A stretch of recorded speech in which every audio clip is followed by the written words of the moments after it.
Bismillahirrahmanirrahim. Assalamualaikum warahmatullahi wabarakatuh. Innal hamdalillah nahmaduhu wa nasta'inuhu wa nastaghfiruh wa na'udzu billahi min shururi anfusina wa sayyiati a'malina. Man yahdihillahu fala mudilla lahu wa man yudlilhu fala hadiya lahu. أشهد أن لا إله إلا الله وحده لا شريك له وأشهد أن محمدا عبده ورسوله اللهم صل وسلم على نبينا محمد وعلى آله وأصحابه أجمعين أما بعد. Hadirin jamaah salat maghrib dan salat isya yang sama dimuliakan Allah Subhanahu wa taala. Alhamdulillah, kita kembali banyak memuji dan bersyukur kepada Allah. Di kesempatan malam ini Allah berkahi waktu dan kesempatan yang Allah titipkan sebagai bentuk pemberian dan titipan dari Allah kepada kita semua. Kita memanfaatkan kesempatan yang tidak panjang ini untuk bisa menyabarkan diri kita berada di dalam majelis ilmu menunggu waktu Isya datang insyaallah. Dan pada kesempatan malam ini kita kembali akan melanjutkan bahasan kita di dalam buku kita yang mulia ini, buku yang begitu bermanfaat, Ta'limul Muta'allim fi Tariqi At-Ta'allum. Ya, Ta'lim al-Muta'allim, pengajaran untuk para pengajar. Ya, buku ini berisi terkait dengan adab-adab dan akhlak yang harus kita hadirkan sebagai seorang pembelajar ilmu syar'i. Nah, jemaah sekalian rahimakumullah, kita sekarang sudah masuk pada atau masih akan melanjutkan bahasan pada bahasan bab fi ta'zimil ilmi wa ahlihi. Bab tentang menghormati ilmu dan ahli ilmu, menghormati ilmu dan ulamanya. Ya, ahli ilmu itu bahasa lain kita adalah ulama. Pentingnya kita untuk selalu menta'zim, memuliakan ilmu dan tidak sampai memuliakan ilmu saja, tetapi penting bagi kita juga sebagai seorang penuntut ilmu itu selalu menghadirkan pemuliaan kepada orang-orang yang berilmu, dalam hal ini para ulama. Sampai jamaah sekalian, ya, hal ini sebenarnya sudah jauh hari diisyaratkan oleh Nabi kita sallallahu alaihi wasallam, betapa orang-orang yang berilmu itu mereka adalah orang-orang yang khusus, orang-orang yang memiliki kelebihan tersendiri. Kita kan sudah tahu bahwa Nabi kita alaihi salatu wassalam itu tidaklah meninggalkan umat ini kecuali telah meninggalkan warisan berupa ilmu. Innal anbiya, innal ulama warathatul anbiya. Sesungguhnya para ulama itu adalah pewaris para nabi Allah. Wa innal anbiya lam yuwarrithu dinaran wala dirhaman. Para nabi itu tidak mewariskan harta, innama warathu al-ilm. Dan saya ingin mengajak kepada semuanya, lihatlah kalimat terakhir Rasul kita alaihi salatu wassalam dalam kalimat hadisnya ini. Ya. Faman akhadahu faqad akhadha bihaqqin wafir. Siapa yang telah mengambil warisan dari Rasulullah sallallahu alaihi wasallam, warisan dari para nabi itu, faqad akhadha bihaqqin wafir. Sungguh dia telah mendapatkan jatah, dia telah mendapatkan bagian yang sangat besar. Jadi kalimat Rasulullah sallallahu alaihi wasallam ini mengisyaratkan kepada kita semua jamaah sekalian bahwa orang yang melanjutkan estafet keilmuan itu, orang yang terus memperjuangkan ilmu syar'i itu, sungguh mereka adalah orang-orang khusus yang telah mendapatkan cahaya kenabian. Mereka adalah orang orang-orang yang ikut tersinari dengan cahaya ilmu yang diwariskan oleh Nabi sallallahu alaihi wasallam. Makanya di awal tadi saya mengatakan bahwa para ulama itu mereka adalah orang-orang khususnya Allah. Mereka adalah orang-orang yang memiliki nilai yang tidak dimiliki oleh selainnya. Mereka adalah orang-orang yang memiliki keutamaan yang tidak dimiliki oleh selainnya. Apakah kemudian bukan merupakan satu keutamaan bagi mereka? Dan apakah tidak pantas bagi kita untuk memuliakan orang-orang pilihan itu?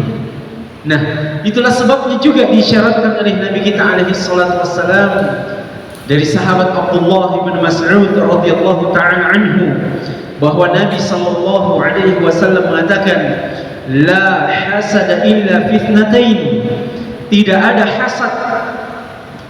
hasad kecuali kepada dua golongan, kecuali kepada dua bentuk orang, kata Nabi sallallahu alaihi wasallam.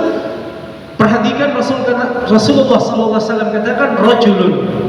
Yang pertama adalah seseorang atahullahu malan, yang Allah berikan kepada dia, Allah titipkan mal, harta kepada dia. Fasallatallahu ala halakatihi. Lalu kemudian dia menghabiskan hartanya itu, dia keluarkan di jalan Allah Subhanahu wa taala. Fasallatallahu ala halakatihi fil haqq. Dia tidaklah mengeluarkan harta titipan Allah itu kecuali pada satu hal yang diridhai oleh Allah, kecuali pada hal kebenaran, kata Nabi sallallahu alaihi wasallam. Ini model yang pertama, bahwa kita boleh hasad kepada orang seperti ini. Allah titipkan, Allah limpahkan, Allah buka pintu rezeki bagi dia berupa harta, namun dia keluarkan di jalan kebenaran, di jalan Allah Subhanahu wa taala. Yang kedua, kata Nabi sallallahu alaihi wasallam, farajulun atahu Allahul hikmah. Orang yang kedua adalah orang yang Allah Subhanahu wa taala berikan kepadanya al-hikmah, yaitu al-ilmu. Kemudian Nabi katakan fahuwa yaqdi biha wa yu'allimuha. Dia menunaikan ilmu yang dia miliki, dia beramal dengan ilmunya, kemudian dia mengajarkan ilmu yang dia miliki tersebut. Kalau ada orang yang seperti ini, maka halal bagi kita untuk hasad kepadanya. Hasad ini kan satu dosa, satu penyakit hati yang berbahaya, penyakit hati yang harus kita hindari diri kita dari penyakit ini. Tapi ketika hasad itu diwujudkan dalam bentuk kecemburuan kepada dua jenis manusia tadi, maka dia justru memberikan manfaat kepada orang yang hasad. Kapan manfaat itu bisa dirasakan? Kita cemburu. Kita cemburu dalam artian kita termotivasi agar kemudian bisa juga menjadi orang seperti itu. Termotivasi untuk bisa menjadi orang yang memiliki harta dan dia keluarkan, dia diinfakkan di jalan Allah. Termotivasi untuk menjadi orang yang berilmu, kemudian dia beramal dengan ilmunya dan dia mengajarkan dengan ilmu itu. Itulah sebabnya orang-orang yang berilmu itu punya nilai yang tersendiri, tidak dimiliki oleh orang lain. Makanya jemaah sekalian rahimahumullah ta'ala, bahwa sangat pantas bagi kita sebagai seorang talibul ilm, sebagai seorang talabatul ilm, para pembelajar ilmu syar'i, untuk memuliakan guru-guru kita, orang-orang yang telah menghadirkan kepada kita ilmu syar'i sekecil apapun itu. Nah, inilah yang kemudian menjadi pembahasan yang cukup panjang dijelaskan oleh al-muallif menulis buku kita ini rahimahullah ta'ala, sehingga beliau menuangkan begitu banyak ya literasi-literasi, referensi-referensi yang kemudian bisa membuka wawasan kita, bahwa apa yang beliau tuangkan di dalam pembahasan bukunya ini ya ingin menyadarkan kita bahwa sungguh luar biasa kedudukan seorang ulama itu di zaman beliau, di zaman terdahulu ini, yang hari ini yang nilai-nilainya itu mulai terkikis disebabkan karena modernisasi yang terjadi di zaman kita hari ini. segalanya serba instan, sampai kemudian nilai para ulama kita pun terkikis, seakan mereka itu tidak memiliki keutamaan yang besar lagi di atas kita. Lalu kemudian nilai berupa tata krama, perilaku yang baik, akhlakul karimah atau takzim kepada mereka tidaklah sama seperti para ulama di zaman-zaman terdahulu, ketika ilmu itu menjadi sebuah tujuan yang sangat mulia, ketika ilmu itu menjadi sebuah ghayah, himmah yang begitu aliyah dari para pembelajar saat itu. Nah, terakhir jamaah sekalian rahimakumullah, kita membacakan kalimat dari Syekh di dalam paragraf beliau di dalam bab ini. Tidak mengapa mungkin kita mengulang secara cepat. Beliau mengatakan rahimahullah, wa kana ustadzuna Syekhul Islam Burhanuddin Sahibul Hidayah, dan adalah guru kami, Syekh kami, Syekhul Islam Burhanuddin, penulis buku Al-Hidayah, rahmatullahi alaihi, semoga Allah merahmatinya. Haka, beliau menceritakan, kata Syekh, anna wahidan min akabira al-a'immati Bukhara, bahwasanya salah seorang dari pembesar umat di negeri Bukhara, kana yajlisu majlis ad-dars, beliau duduk di dalam beliau duduk di dalam majelis ilmu. Jadi seorang imam, seorang imam ini min akabiri al-a'immah, salah satu dari imam besar di Bukhara, ketika berada di dalam majelis ilmu seperti mungkin seperti duduknya kita pada saat ini, kita berada di dalam majelis ilmu, beliau pun berada di dalam majelis ilmu. Wa kana yaqumu fi khilal dars ahyanan, beliau itu punya kebiasaan, kalau beliau membawakan majelis di dalam majelisnya, kata Syekh di sini mengutipkan kalimatnya ini, kadang kita saksikan beliau sambil membawakan darsnya, pelajarannya kepada majelis saat itu, beliau kadang-kadang berdiri, lagi asyik membawakan kajian, tiba-tiba berdiri di dalam majelisnya.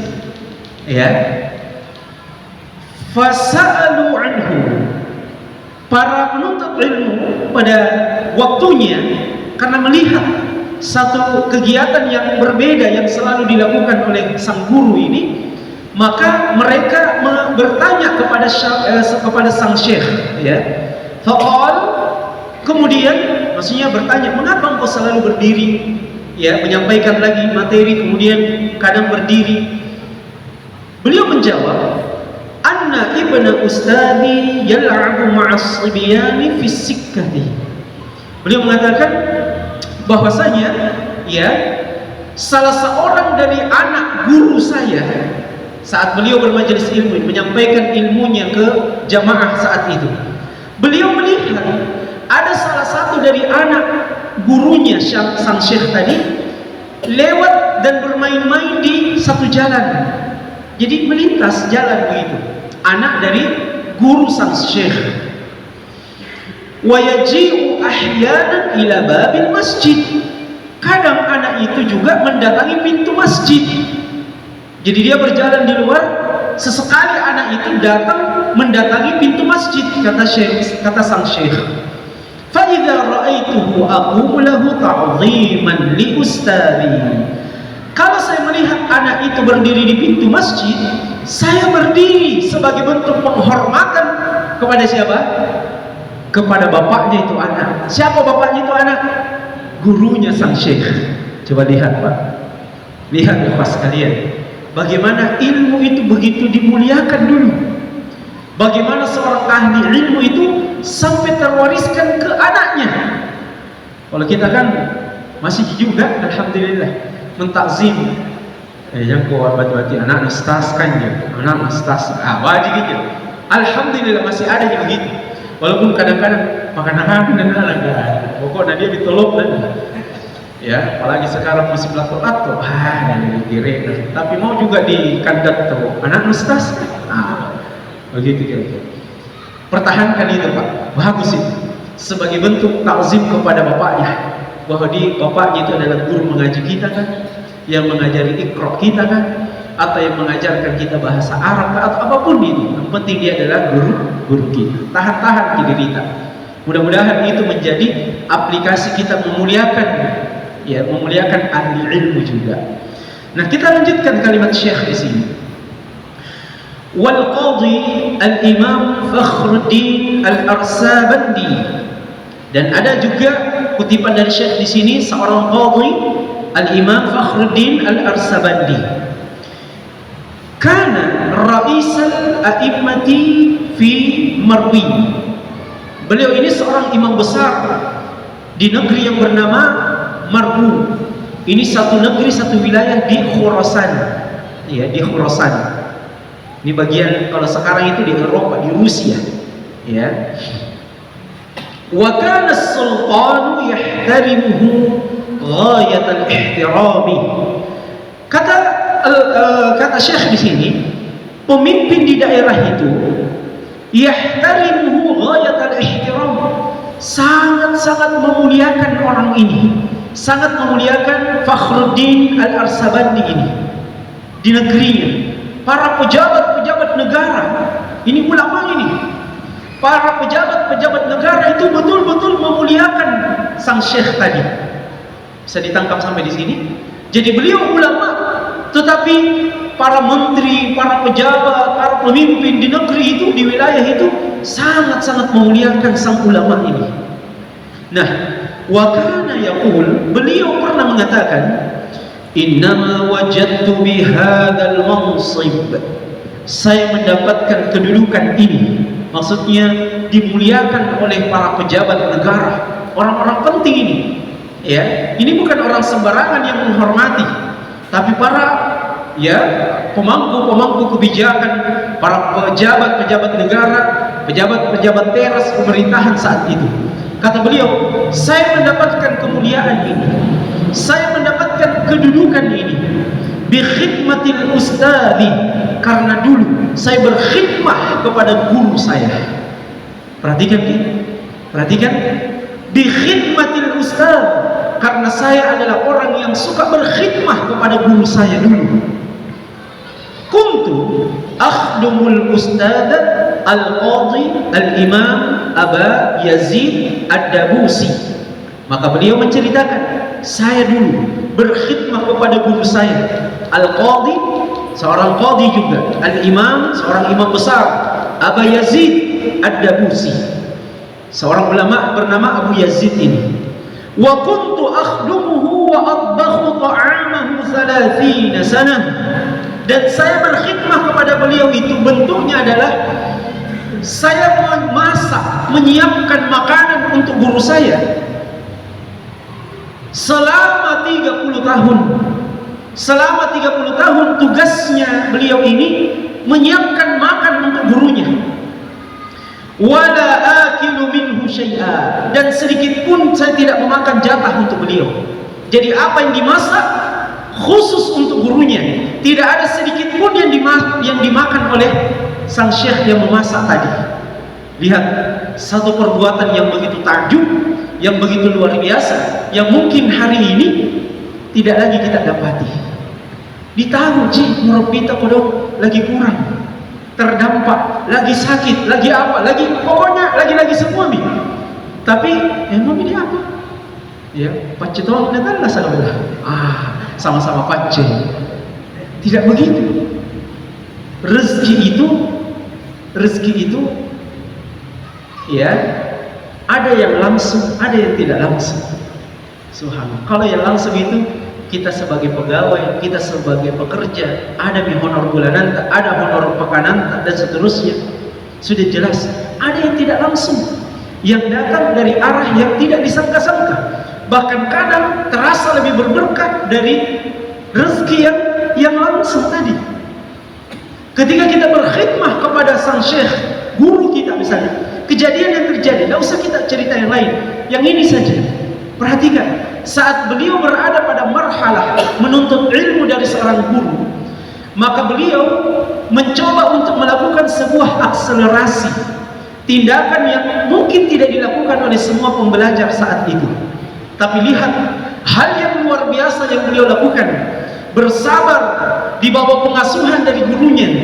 Beliau inginkan supaya gurunya itu fokus untuk mencerna literatur untuk dia sajikan di dalam majelisnya.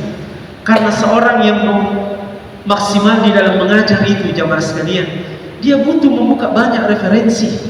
Kita sebagai seorang mutarabbi, kita sebagai seorang pembelajar itu enak datang, duduk, merenung, melihat ustaz, mendengar. Ya, belum tentu juga dipahami semua karena hebat-hebat semua tidak mencatat. Luar biasa.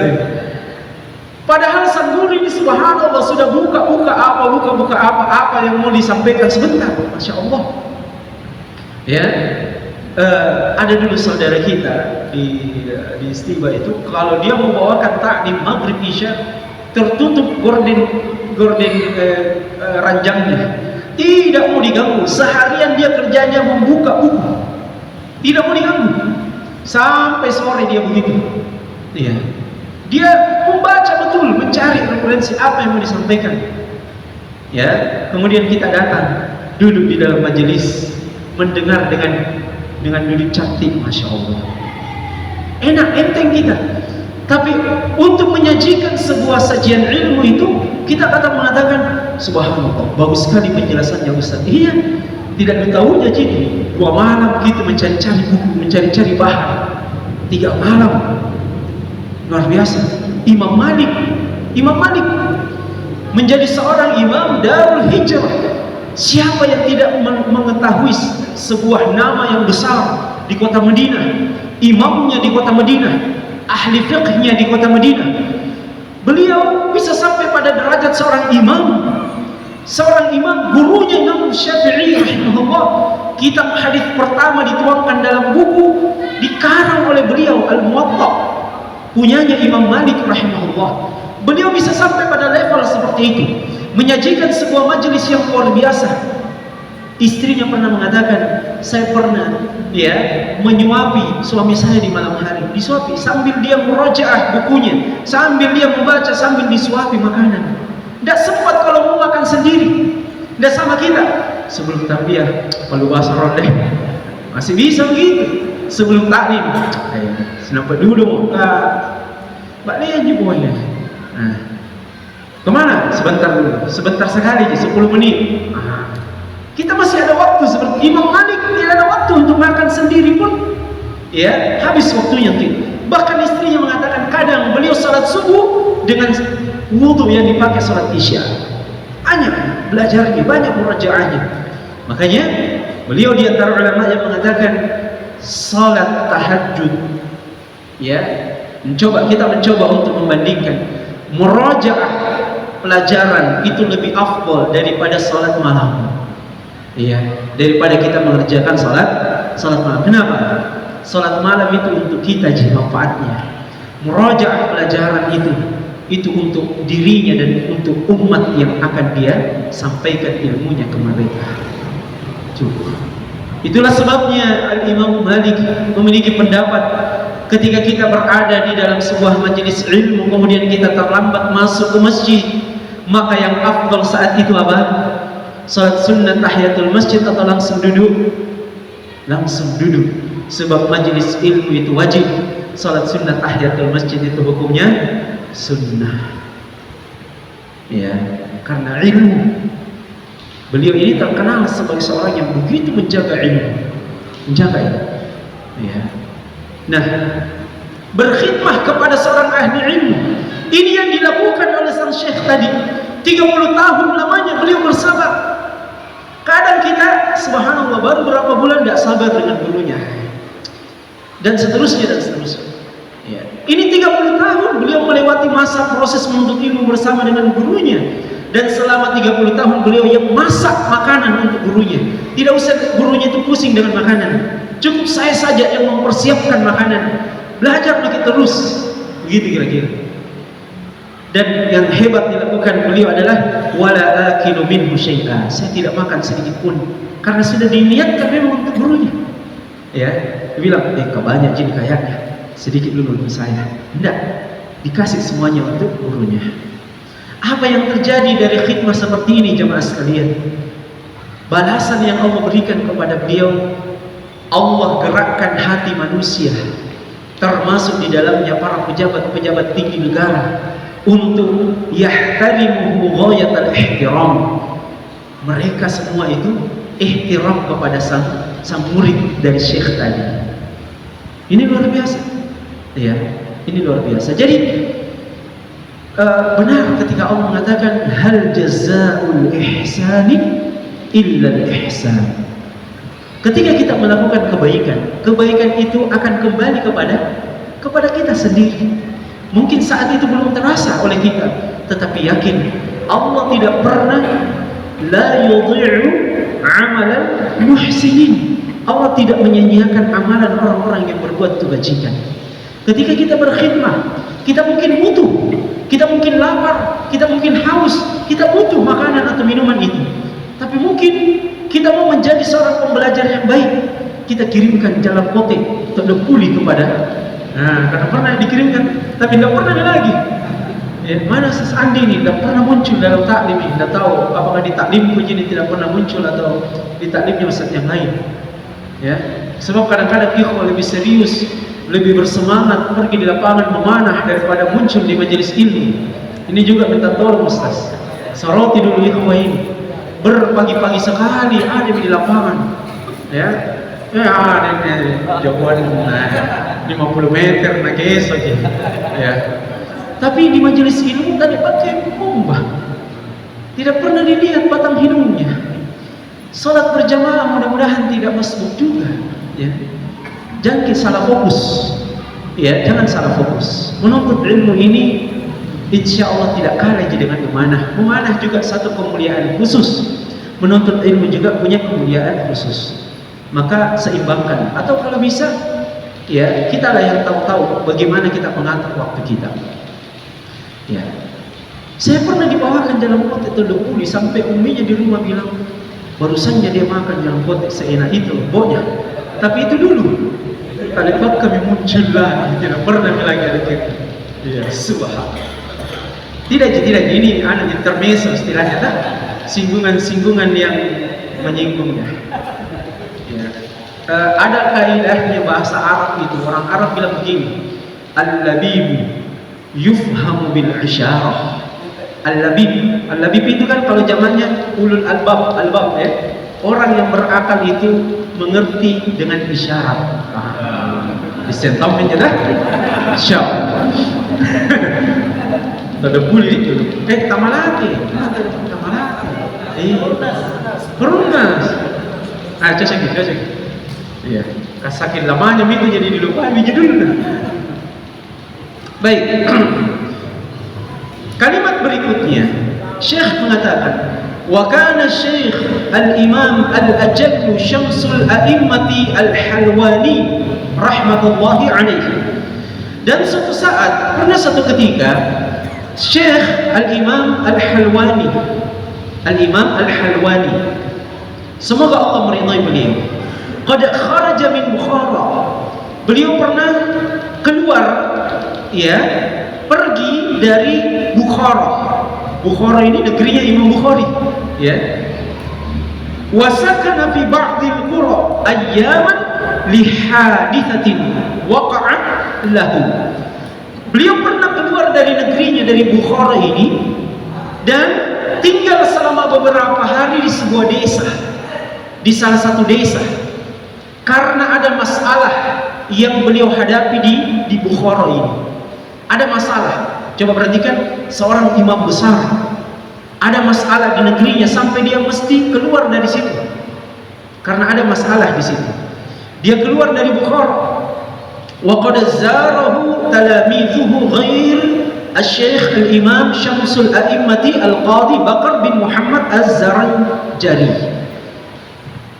Ketika gurunya ini pergi keluar dari Bukhara selama beberapa hari di satu desa, beliau menetap karena terjadi masalah di Bukhara, maka kata Syekh di sini, zarahu talamidhuhu, ya, murid-muridnya menziarahi gurunya.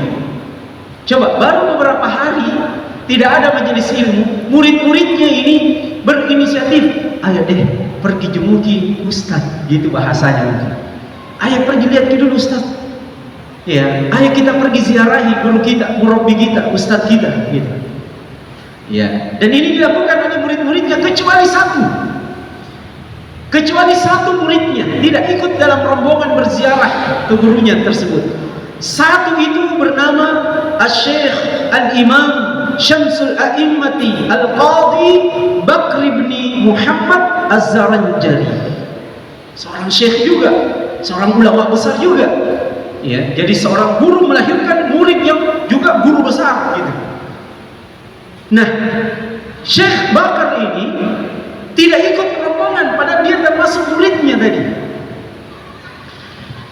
Faqala lahu hina laqiyahu, ketika gurunya bertemu dengan syekh yang tidak, dengan muridnya yang tidak ikut berkunjung ini, satu hari gurunya bertemu dengan dia, maka gurunya mengatakan, "Lima dalam tazuruni?" Mengapa engkau tidak menziarahi saya waktu itu? Yang lain teman-temanmu datang. Ya, bahasa kita mungkin kita pahami tidak datang. Maksudnya ada apa? Kenapa engkau tidak datang saat itu? Qal, apa jawaban dari sang murid tadi? Kuntu mashghulan li khidmatil walidah. Saya sibuk karena khidmah untuk ibu saya yang sakit, yang lagi punya masalah. Saya juga melayani ibu saya, ibu kandungnya, sehingga saya tidak sempat datang berkunjung berziarah kepadamu ya Syekh. Apa respon dari gurunya? Qal turzaqul umur. Semoga Allah Subhanahu wa taala ya memberikan panjang umur kepadamu. Turzaqul umur, semoga Allah memberikan panjang umur kepadamu. La turzaqu rawnaqad dars, dan semoga Allah tidak memberikan ketenangan bagimu di dalam belajar. Perhatikan doanya gurunya ini. Semoga Allah berikan apa tadi? Panjang umur pada umurmu, dan semoga Allah tidak memberikan ketenangan di dalam proses belajarmu. Nah, perhatikan, wa kana dzalik, dan demikianlah yang terjadi ini pada muridnya tadi yang didoakan seperti itu. Fa innahu kana yaskunu fi aktsari awqatihi fil qura wa lam yantazim lahu dars. Dia menghabiskan waktunya tinggal di sebuah desa, di sebuah wilayah, dan tidak bisa teratur waktunya untuk menuntut ilmu. Coba perhatikan. Jadi kalau ada kondisi di mana kita ini sulit sekali mengatur waktu untuk menuntut ilmu, boleh jadi ada masalah. Boleh jadi kita termasuk orang yang suka durhaka tanda petik kepada guru kita sendiri, sehingga Allah memberikan balasan berupa Allah tidak berikan taufik kepada kita untuk hadir dalam majelis ilmu. Allah tidak membuka pintu taufiknya kepada kita, akhirnya kemudian kita jauh dari majelis ilmu. Ya, dan ini musibah. Ini musibah jemaah sekalian. Ilmu itu adalah pondasi kita beramal dan beribadah. Bagaimana caranya mau kuat ibadah kita kalau kita tidak dasari dengan ilmu? Maka alangkah musibah besar terjadi kepada kita ketika kita jauh dari majelis-majelis yang di dalamnya dibahas ilmu syar'i. Musibah itu. Kita lihat, padahal tadi uzurnya itu syar'i atau tidak? Syar'i. Tapi bukankah jemaah sekalian, maksudnya Syekh di sini, Syekh ingin mengajarkan kepada kita, atur waktu kita dengan sebaik mungkin agar kemudian Allah melapangkan urusan-urusan kita. Kemudian kalimat berikutnya Syekh mengatakan, "Faman ta'adzana minhu ustaduhu yuhramu barakatal ilm." Siapa yang ta'adzana minhu? Adzana, ya, izin. Siapa yang suka? Tapi Ustaz, izin dulu, tidak hadir. Siapa itu nak apa? Tapi Ustaz, saya tidak hadir dulu ini majelis ilmu. Tidak hadir dulu taklim. Tidak hadir. Ini maksudnya ini. Man ta'adzana ustadzuhu, siapa yang suka minta izin, siapa yang suka tidak hadir dalam majelis ilmunya, gurunya, yuhramu barakatal ilmu, maka Allah akan halangi darinya keberkahan ilmu. Hidup ini, kawan sekalian, yang kita cari sebenarnya adalah berkah.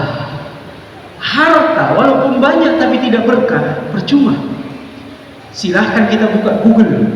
Google itu banyak sekali informasi yang kita bisa dapatkan ketika harta tidak diikutkan dengan berkah. Habis begitu saja, tidak dirasa. Hilang begitu saja, pergi begitu saja, lalu kemudian tidak ada efek pahala yang didapatkan. Itu tanda ketika berkah tidak ada pada harta yang kita miliki. Umur, buat apa umur panjang kalau tidak berberkah? Dan alangkah indahnya umur walaupun singkat tapi dia berkah. Ya, indah sekali. Apalagi, ya, semua kita butuh keberkahan. Suami, istri, dalam keluarga, walaupun mungkin banyak harapan-harapan yang belum terwujud dalam keluarga, tapi kalau Allah kucurkan berkah di dalam keluarga itu, mengalahkan mereka yang sudah diberikan fasilitas oleh Allah. Belum tentu, ya, belum tentu. Berkah yang kita cari, termasuk di dalamnya adalah aktivitas menuntut ilmu. Buat apa? Rajin ki datang, rajin ki stok buka di dalam majelis ilmu, tapi tidak ada berkahnya, tidak ada berkahnya, atau kurang berkahnya. Subhanallah. Lihat bagi sendiri kalau ada teman-teman di sini biasa naik khutbah Jumat. Ini khutbah Jumat paling seru ini. Khutbah Jumat, mendengarkan khutbah itu di antara wasilah untuk menuntut ilmu. Di antara wasilah menuntut ilmu. Yang terjadi apa? Sandar di tembok masjid, buka HP, ada yang malah cerita di belakang, ada yang malah habiskan sepepak rompak, ya. Ada malah masjid itu di daerah Taman Ria. Ini saya sudah sampaikan berapa kali ke pengurus masjid. Saya bilang, bisakah itu pembagian kue makanan itu setelah sholat Jumat? Ya, itu sebelum sholat Jumat. Jadi orang itu naik khotib masih berapa orang dalam masjid makan kue di luar. Makan kue di luar, ya Allah. Ya cerita ini sambil cerita sambil makan kue. Wah, ada deh memeta Arab Saudi 2-1 alas Argentina. Tapi setelah itu Arab Saudi dikali 2-0. Pulang kampung Mikamang. Ya. Lolos ke Argentina. Lolos ke. Saya tidak bilang alhamdulillah, bertanya aja. Bertanya. Nah, subhanallah. Ya. Ini fenomena yang terjadi. Bagaimana kualitas keilmuan kita itu begitu-begitu saja. Sudah berapa tahun kita aktif menimba ilmu? Sudah berapa tahun, bahkan belasan tahun, bahkan mungkin puluhan tahun kita ada di dalam majelis ilmu. Tapi kita pikir-pikir, apa faidah? Apa implikasi dari ilmu yang selama ini kita telah dapatkan? Kita masih malas salat tahajud, mengaji juga, aduh, ya, baca Quran, apalagi mau sampai menghafal, baru duduk 5 menit, seminggu lagi, ya. Nah, susah. Itu yang belasan tahun menuntut ilmu, ya. Artinya ada permasalahan. Mungkin Allah masih belum memberikan keberkahan yang maksimal kepada kita. Koreksi, perbaiki proses menuntut ilmu kita. Kemudian Syekh mengeluarkan syairnya, ya. Innal mu'allima wat tabiba kilahuma la yansahani idza huma lam yukrama fasbir lidaika in jafauta tabibahu waqna' bijahlika in jafauta mu'allima. Syekh mengatakan, innal mu'allima, sesungguhnya mu'allim seorang guru, wat tabib dan seorang dokter, kilahuma keduanya, la yansahani idza huma lam yukrama, keduanya tidak akan memberikan tausiah, nasihat kalau keduanya tidak dimuliakan. Muallim dengan tabib. Apa muallim tadi? Guru. Tabib itu apa? Dokter. Jadi keduanya ini tidak akan akan memberikan wejangan, nasihat kalau keduanya tidak dimuliakan. Guru tidak akan memuliakan ketika dia tidak, guru tidak akan memberikan nasihat, tidak akan memberikan ilmunya ketika dia tidak diperlakukan dengan baik, dia tidak dimuliakan.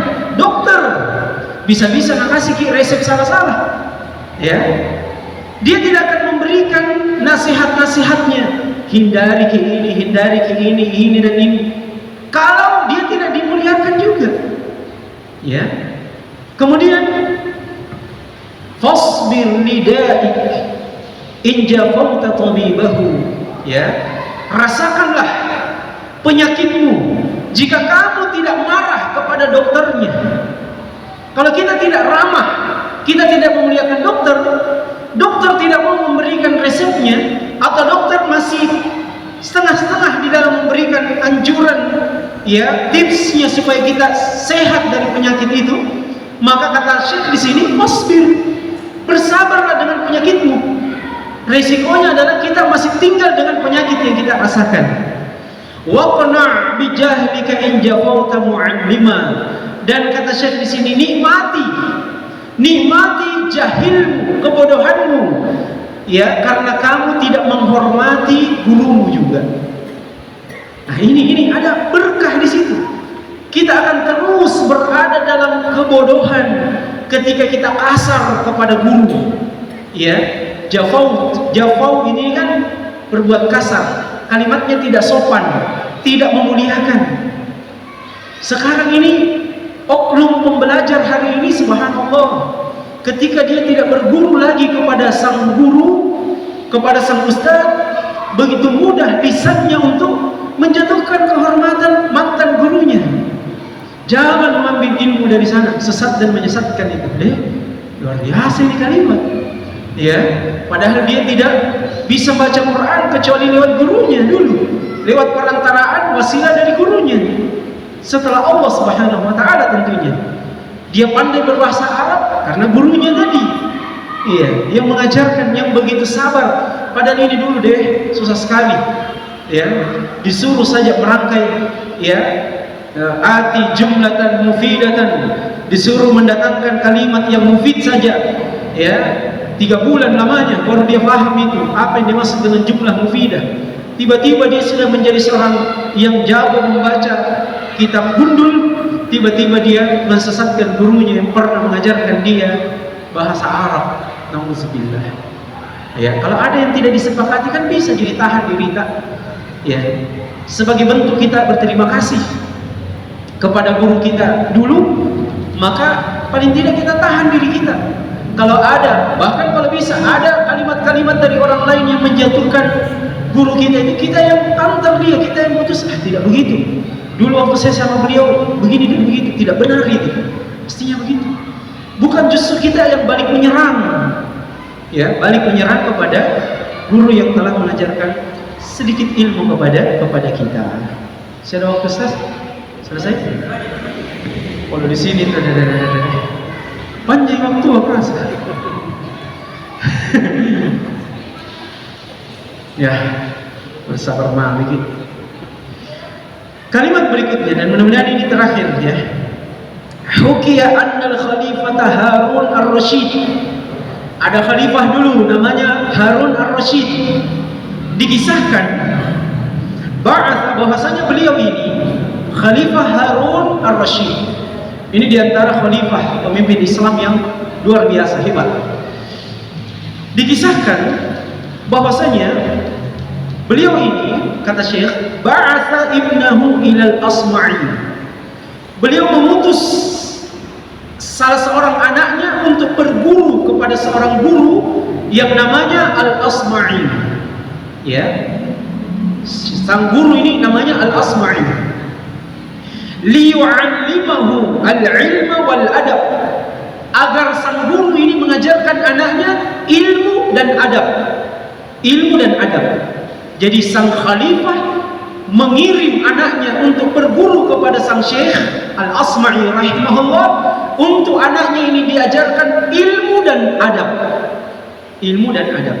Ini juga kalau kita kaji di awal pembahasan kita, lihat Para ulama dulu itu membedakan antara ilmu dengan adab. Padahal adab ini bagian dari ilmu. Dikeluarkan adab sebagai bentuk kekhususan dari yang umum, menunjukkan dia memiliki keutamaan tersendiri. Sebab buat apa ada ilmu kalau tidak ada adabnya? Buat apa berisi tapi ternyata dia tidak beradab? Sehingga sang bapak ini memberikan pelajaran kepada kita, sang khalifah ini memberikan pelajaran kepada kita. Anaknya tidak hanya ingin diajarkan ilmu, tapi juga ajarkan adab, supaya dia menjadi anak yang berilmu dan juga beradab. Nah ini yang kurang di pendidikan kita hari ini. Ya, ini yang cuma menjadi obrolan para praktisi pendidikan. Subhanallah. Pendidikan karakter, tapi karakter yang seperti apa itu abu-abu maknanya. Abu-abu maknanya. Subhanallah. Saya sampai hari ini mendalami, sampai memutuskan untuk melanjutkan sampai di S3 pendidikan Islam. Hari ini menjadi satu apa ya? Wacana saja. Selama kurikulum kita tidak dikembalikan kepada sumber aslinya pendidikan Islam kita, Al-Quran dan Sunnah Nabi SAW, petunjuk dari Allah dan Rasulnya, selama itu kita masih meraba-raba saja, ya, masih meraba-raba saja. Ya. Nah, lihat, seorang khalifah ingin mengajarkan ilmu kepada anaknya, ajarkan ilmu syar'i, ajarkan adab, ajarkan adab. Nah, apa yang terjadi? Fara'ahu yawman, satu hari, kan ini anaknya sudah diutus ini, istilahnya sudah talaqi ke gurunya. Maksudnya dia tidak tinggal bersama orang tuanya lagi, dia sudah diserahkan kepada gurunya. Ya, kalau istilah kita itu dikasih masuk pesantren gitu ya, istilah kita kalau sekarang. Dia sudah dikirim untuk gurunya, jadi hari-hari bersama dengan gurunya, tinggal juga bersama dengan gurunya. Satu hari sang khalifah ini, bapak dari anak itu, fara'ahu yawman, melihat satu hari, yatawadda'u wa yaghsilu rijlahu. Sang Syekh Al-Asma'i rahimahullah dilihat oleh sang khalifah, beliau berwudu, kemudian yaghsilu rijlahu, ya, beliau mencuci kakinya sendiri, mencuci kaki sang guru itu. Sang guru berwudu, Al-Asma'i ini sedang berwudu, dan beliau tiba di mencuci kaki, beliau cuci kakinya sendiri. Wa banul khalifata yasubbul ma' ala rijlihi. Dan anak dari khalifah tadi ini, saat gurunya berwudu mencuci kakinya, dia menuang saja, menuang dari wadah ke arah kakinya guru, dan guru yang cuci kakinya sendiri. Ya, bisa ditangkap ini kalimatnya? Sepintas tidak ada masalah kan? Sang murid membantu guru berwudu, kan begitu? Apa jenis bantuannya? Dengan cara menuangkan air ke guru. Ada masalah di sini? Tidak ada masalah. Bahkan hebat ini anak, karena dia tuangkan air di gurunya, untuk gurunya pakai bagus, jempol kalau kita hari ini. Tapi ternyata itu menjadi masalah bagi sang khalifah. Apa yang terjadi kata Syekh di sini? Fa'atabal Asma'i. Sang khalifah menegur Al-Asma'i. Bukan yang ditegur anaknya, bukan. Gurunya yang langsung ditegur. Karena perbuatan kejadian itu. Biqaulihi, kemudian beliau mengatakan, sang khalifah mengatakan kepada gurunya anaknya ini, innama ba'astuhu ilaika litu'allimahu wa tu'addibahu. Wahai Syekh, saya utus anakku ini untuk belajar kepadamu ilmu, agar engkau ajarkan kepadanya ilmu, dan engkau ajarkan dia untuk menjadi anak yang beradab. Kata bapaknya ini, falimata lam ta'murhu, mengapa engkau tidak memerintah anakmu ini,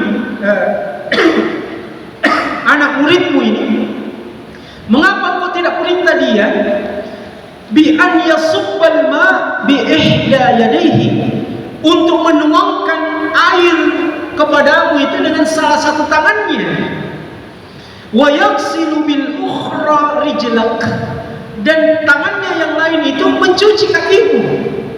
Coba perhatikan, Pak. Ya. Tangannya yang satu memegang wadah, tangannya yang satu ini mencuci kaki gurunya begitu. Sang khalifah marah dengan kejadian itu. Saya tidak utus anakku ini untuk bagaimana, tapi saya mau engkau ajari dia itu ilmu dan adab. Jadi ternyata kejadian yang dilihat oleh sang khalifah itu, gurunya masih belum mengajarkan adab kepada muridnya. Coba perhatikan. Maksudnya itu bapaknya, kalau anaknya sudah menjadi anak beradab, tangannya juga mencuci kaki dari gurunya. Ya, sayangnya wudhu saya sampai sekarang belum batal. Alhamdulillah. Andai kamu mungkin batal, tidak tahu apakah ada di antara kita yang mau mencuci kaki saya. Tidak, itu intermezzo. Coba lihat ke orang dulu itu. Kita bercerita tentang seorang pembelajar dulu. Hebat ilmunya, hebat kemuliaannya, karena hebat juga perbuatannya ke gurunya. Hebat. Kalau kita sekarang tidak, kenapa tidak tarbiyah? Sakit Ustaz. Alhamdulillah tidak tarbiyah lagi, ya bisa di rumah lagi, lato-lato belajar, lato-lato sama bapak sama anaknya, lato-lato helikopter, ya, lato-lato pramuka, ya. Subhanallah. Ya. Ini fenomena yang terjadi pada hari ini, dan masya Allah masih banyak sekali paragraf-paragraf dari Syekh di sini. Mungkin kita cukupkan saja ya pertemuan kita pada kesempatan kesempatan malam ini di paragraf ini. Insya Allah di waktu kemudian kita akan melanjutkan kembali kalimat-kalimat yang dituangkan oleh Syekh Burhanul Islam Az-Zarnuji rahimahullah di dalam bukunya ini, Ta'lim Al-Muta'allim, pengajaran untuk para penuntut ilmu. Mudah-mudahan apa yang kita dengarkan ini bermanfaat. Subhanakallahumma bihamdik, asyhadu an la ilaha illa anta, astaghfiruka wa atubu ilaik. Walhamdulillahirabbil alamin. Wassalamualaikum warahmatullahi wabarakatuh.